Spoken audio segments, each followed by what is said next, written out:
The long-term build here in Detroit is underway, and you're doing it piece by piece by piece. You're doing it the right way, Detroit, and this offseason, I think has been just one more stepping stone to a competitor at some point. We always like to use the term you're a year from being a year away.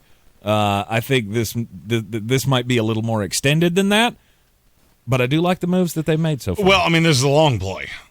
The thing about Detroit is that this team was absolutely minor league level talented when Dan Campbell and Holmes and all of the pieces came into this team. So you were 3 years away when they came in. That's the reason he got a 5-year deal. Mm-hmm.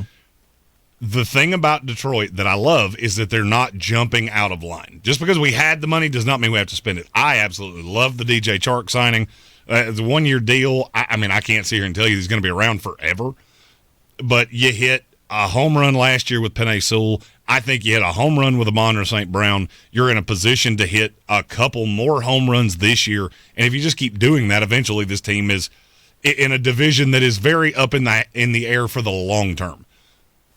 I don't see why Detroit couldn't be a serious player a year or two from now. We are the Sportsocracy, coming to you from the Ingles studio, and best and worst free agency moves of the offseason. We'll give you their draft needs and as well as the all-important free agency period grade coming from one Flostradamus, Jeremy Greene. The best signing, you already said DJ Chark, I believe. I mean, that was the most recognizable one. 1 year, $10 million prove-it deal. There's no risk. And so now you look at this offense and go, the line is good. You've got 2 running backs that I like. The receiver room is now probably one piece away, and I think you can add that in this draft because receiver is so deep. And then, all right, yes, Jared Goff is still your quarterback. I think you're going to add a quarterback in this draft. Mm-hmm. Sam Howell. By the way, my number one quarterback in this draft is Sam Howell. Mm-hmm. We are also North Carolina affiliates, and we know him pretty damn good. So you take that for what it's worth. Right. And then your offense is pretty set. Then you got to figure out the defense because there are just not a lot of pieces on that defense that are settled. You used 2 high-end pieces of draft capital last year on defensive linemen that I'm not in love with, but you never know. You get more talent around them, let them take their lumps, and it could be totally fine. Mm-hmm. Worst signing of the offseason? I don't really have one. I don't. To me, it would be that you didn't go 1 year prove-it deal on more guys, more of the high-end flyer guys. I also can't say this enough. My 1B in best signing, you didn't sign any bad contracts. When you're a team that's in this level, the worst thing you can do is sign something that will be problematic when you are good. They didn't do that. Yeah. If you can find a way to keep DJ Chark around for the long haul, home run. Mm-hmm. But I don't really have a worst signing. No, because they didn't shell out major money for anybody. That's the thing. That's usually where the bust or the worst signings come into effect. Jacksonville Jaguars. I was about to say it's Jacksonville Jaguars. Right. Oh, we suck. Look, let's throw billions of dollars at players that are mediocre at their position, which is why their team's letting them walk. Exactly. Foye Oluokun. I like him. I don't $15 million like him. I was going to say that wasn't even the worst one that they did. Christian Kirk. Yeah, Christian Kirk, Zay Jones, both of those. All of it. All bad. Ooh, gross. But thank God you're not the Jacksonville Jaguars, Detroit Lions. So what do they need coming up in the NFL draft? Everybody's looking at quarterback going, you have to get one. You got all these picks in they got one of the top 2 picks in the second round, and they got 2 first-round draft picks. I figure one of those 3 should be a quarterback. Well, it's a question of, do you believe in Sam Howell? I think you should, and that's one that's probably going to be there. I would take him at 32, use the 5th-year option, let him learn behind Goff for a year. If the Goff thing just goes completely off the rails, chuck Sam Howell out there at mid-year, let him learn on the job, and then get rid of Jared Goff, save the money next year. Mm-hmm. That's what I would do. Now, if I'm not dead sold on one of these quarterbacks and I know I'm not going to be particularly good next year, I'll auction that 32nd pick off to the highest bidder because somebody will be willing to come up there and give you more draft capital to get there to get that 5th-year option. Mm-hmm. So, to me, the 32nd pick in this draft, one way or the other, should be a quarterback, whether that quarterback goes to Detroit or not. Edge rusher, got to be on the list. Obviously, you're going to have a shot at number 2. And I'm fine with Charles Harris, and I'm fine with Aquara. I don't feel like pass rusher is one of their biggest needs. The problem is that at the top of this draft, you're not going to be able to trade down. Mm-hmm. And I don't really feel like there's a player that's a lot. There's a player I would love with the Lions, but it would be a tall ask to take him at 2.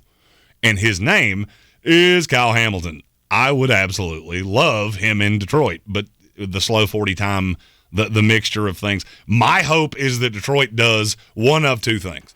I hope either they go Drake London, because I know they were in love with him, or you go Trayvon Walker to shore up that defensive line. I think that will help things in the back half. I think the interior of that line is a bigger problem than the outside. That's the reason I've never been dead sold on them taking Aiden Hutchinson. People say, oh, that's who they're going to take just because he's from Detroit. Mm-hmm. Well, not necessarily. At number 2, is that too high for Sauce Gardner? Not to me. Because I think that's the one thing that the Lions have been trying to take swings at is cornerbacks high in the draft, and it never comes to fruition. To me, Sauce Gardner is one of the 3 or 4 best players in the draft, so I wouldn't be mad at it. Mm-hmm. I think it's high for a corner that's not Deion Sanders.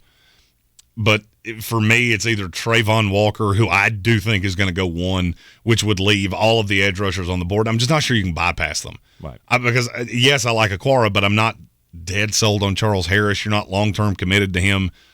This could be a Thibodeau or Trayvon Walker, Aiden Hutchinson, whatever the case may be. You just take the best player on the board. When you're in a position like the Lions, your needs are what comes to us. Mm-hmm. You take that and you roll with it. Yep. Any other positions that we haven't mentioned that they need to focus on in the draft? They need a safety. I would really like to see them amp up that linebacker room. The line is good. I like the offense. This is one of those years that I could look at this being a Carolina Panther draft. Everything we take goes on the defense. Mm-hmm. We're just going to throw shit against the wall and see what sticks for when we are a competitor, and I think that's closer than a lot of other people believe. If Aaron Rodgers wasn't in Green Bay, that would be the worst division in football by 5 miles. Mm-hmm. I don't buy Justin Fields. I like Minnesota better, but that window of competitiveness is closing, and once Aaron Rodgers is out of Green Bay, they are dog shit. So just understand, you have to be aware of your surroundings. And with Detroit, you got about 2 years before this division opens up as wide as the backstretch at Talladega, and you just need to be in a position to take advantage of it. So what could a draft class look like from the Detroit Lions? We got one ready for you. You can see it. It's in my hands. Our latest You just have to take it. Click on it, and you can have it. That's our gift to you. Our post-free agency 7-round mock draft is out. We'll be doing 2 more mock drafts before the big day comes. The A-plus scenario mock draft, which does not take into account other teams' picks. It's value. What is the best this could possibly be? That comes out next week, and then we will have my final 2022 NFL mock draft ahead of the April 28th NFL draft in Las Vegas, Nevada. Be sure to hit that subscribe button so you can get all of our team-by-team Draftmas season content right here in the Sportsocracy, coming to you from the Ingles studio. Ingles Supermarkets, by the way, low prices. Love the savings. The overall free agency grade so far for the Detroit Lions is what? Stand up B. I like the DJ Chark signing. You haven't done anything that's going to hurt you long term. I have to ding you a little bit for not taking more swings because there were swings to be had. But if you're taking them with draft picks, I have no aversion to that. I'm Tank Spencer. He's Jeremy Greene. Yep. And we will see you next time.